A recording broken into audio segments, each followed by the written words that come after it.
আগামী সংসদ নির্বাচন সরকার কখন করতে চায় সে বিষয়ে এখনো নিশ্চিত নয় নির্বাচন কমিশন। তবে যে কোনো সময় ভোটের আয়োজন করতে প্রস্তুতি নিতে কর্মকর্তাদের নির্দেশ দিয়েছে কমিশন।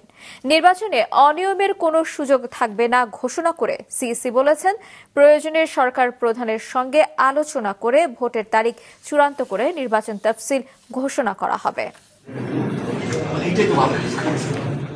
সকালে নির্বাচন কমিশন সচিবালয়ের ঊর্ধ্বতন কর্মকর্তাদের নিয়ে ঈদ শুভেচ্ছা বিনিময়ে বসেন সিইসি সহ অপর নির্বাচন কমিশনাররা।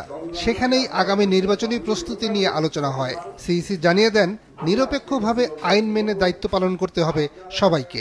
আজকে আমাদের শপথ হবে নিরপেক্ষভাবে কাজ করা।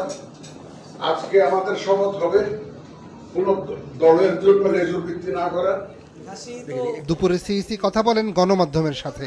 সেখানে আগামী সংসদ নির্বাচন ফেব্রুয়ারিতে হবে কিনা তা নিয়ে পরিষ্কার করে কিছু বলেননি। আমাদেরও ধারণা, দেশবাসীও আশা করতেছিল যে হয়তো সরকারের পক্ষ থেকে একটা তারিখ ঘোষণা হবে, আমরাও এরকম একটা ধারণার মধ্যে ছিলাম।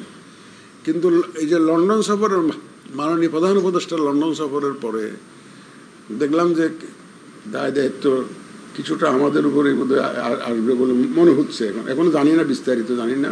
আমরা এখন আমাদের প্রস্তুতি নিয়ে ভাবতেছি, যখনই হয় যাতে আমরা ইলেকশনটা ডেলিভার করতে পারি। সিইসির যুক্তি, লন্ডনে বৈঠকের পর যৌথ ঘোষণাপত্রে কোনো স্বাক্ষর নেই। আবার প্রায় 1.5 ঘন্টার বৈঠকের সারসংক্ষেপ 2 পৃষ্ঠার ঘোষণাপত্রে উঠে আসতে পারে না।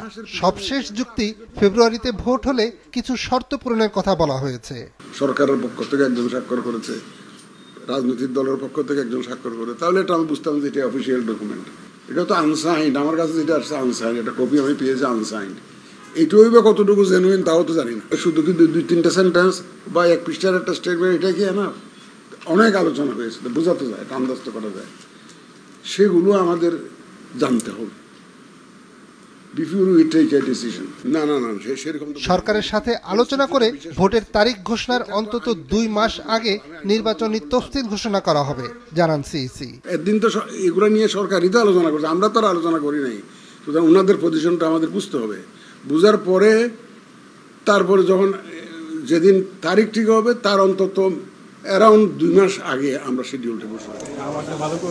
সিইসি জানান, নতুন ভোটারদের ভোটদানের সুযোগ করে দিতে ভোটার তালিকা আইনে সংশোধন করা হচ্ছে। নিয়াজ মোর্শেদ, মাছরাঙা সংবাদ, ঢাকা।